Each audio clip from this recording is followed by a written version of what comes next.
हमारे सबसे प्राचीन जो तपोभूमि है वो नैमिषारण्य तीर्थ की भूमि है, जिसमें मनु शत्रुपा जी ने भजन किया है। किंतु मनु शत्रुपा जी को भगवान ने दर्शन तो दिया, उन्होंने स्वयं अपना जन्म मरण चुन लिया है।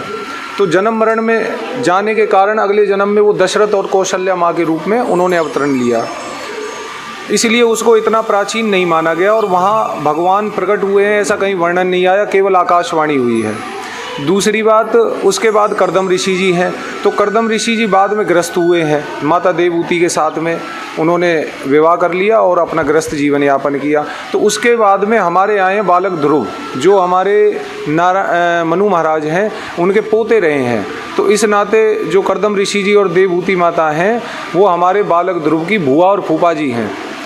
तो बालक ध्रुव ने जैसे ही वैराग लिया है, माता सुनीति के गर्भ से जन्म लिया ध्रुव जी महाराज ने, तो उन्होंने 5 साल की उम्र में वैराग लेकर के इस भूमि पे आए। और ये इतिहास में वर्णित है, प्रमाणित है कि साक्षात सबसे पहले नारायण यहीं प्रकट हुए हैं। पूरे सृष्टि में कहीं नारायण का अवतरण इतिहास में, चारों वेद शास्त्र में कहीं नहीं आता है। दूसरी बात, आप यहाँ की विशेषता देखेंगे कि यहाँ सहस्त्रबाहु नारायण स्वरूप प्रकट हुआ है।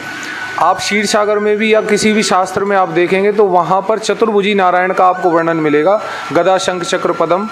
जब बालक ध्रुव 5 साल की उम्र में यहाँ भजन कर रहे हैं तो उनके अंदर में पिता के वात्सल्य को प्राप्त करने की, पिता को गोद में लेने की, पिता की गोदी में आनंद लेने की एक भावना थी। तो भगवान ने उनकी उसी मनोकामना को पूर्ण करने के लिए, जब बालक ध्रुव एक अंगुष्ठ मात्र पे खड़े होकर यहाँ तपस्या कर रहे हैं, अंगूठे पर खड़ा होके 5 महीने से खड़े हुए हैं, तो भगवान ने उनको देखा तो इतना वात्सल्य प्रेम उनका जागृत हुआ कि 1000 भुजाएं भगवान ने फैलाई हैं यहाँ। तो आप यहाँ स्वरूप देखेंगे, जो ठाकुर जी का स्वरूप है वो सहस्त्रबाहु नारायण स्वरूप है। एक विशेषता इस मंदिर की ये है कि पूरे कहीं भी आप चले जाएं सृष्टि में, ऐसा कहीं दिव्य संयोग नहीं मिलेगा कि यहाँ गुरु और उनका शिष्य और उनका इष्ट यहीं एक साथ तीनों विराजमान हैं। नारद जी महाराज जो है हमारे ध्रुव जी महाराज के गुरु हैं और उनके इष्ट हैं, दोनों के ही इष्ट हैं भगवान नारायण, और तीनों अष्ट चिरंजीवी हैं। ऐसा नहीं है कि महाप्रलय तक जो है ध्रुव महाराज को अमरता का वरदान मिला है और उनके लोक का कभी भी क्षय ना हो, ऐसा भगवान नारायण ने स्वयं उनको वरदान दिया है। आप देखिए ब्रज में कहीं भी आपको लक्ष्मी जी का वास नहीं मिलेगा, इसके अतिरिक्त बेलवन में। तो यहाँ आप देख रहे हैं हमारे लक्ष्मी नारायण जी साक्षात विराजमान हैं। कि कारण क्या है कि बालक ध्रुव को भगवान ने 36,000 वर्ष तक पृथ्वी का चक्रवर्ती सम्राट बनने के लिए वरदान दिया है। तो लक्ष्मी जी ये कह रही हैं कि आपने वरदान तो दे दिया, किंतु वैभव और राजपाट के बिना वो कैसे राज करेगा। तो लक्ष्मी जी स्वयं उनके साथ चल पड़ी हैं।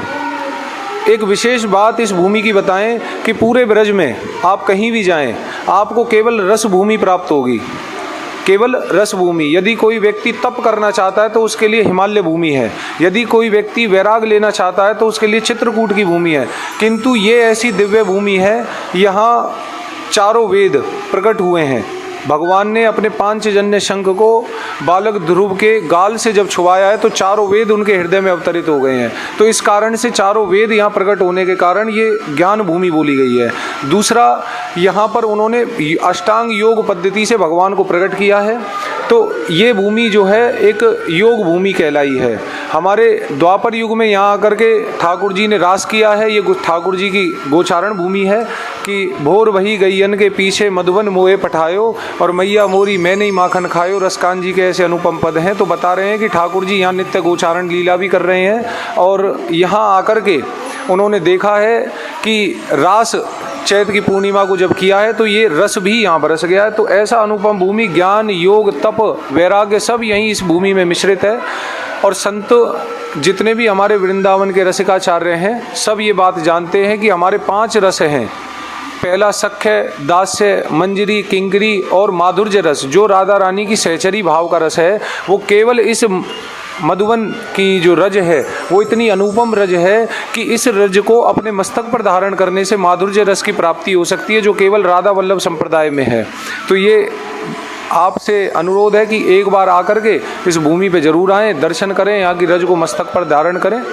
तो इससे आपका तो कल्याण है ही है, साथ ही इस तीर्थ का भी संरक्षण हो रहा है कि ये जो लुप्त हुआ है ज्ञान, आप देखिए मधुबन और ध्रुव नारायण के मंदिर के विषय में आज जागरूकता नहीं है लोगों को, क्यों? ये थोड़ा सा समाज से हटके और वृंदावन से हटके बना हुआ है।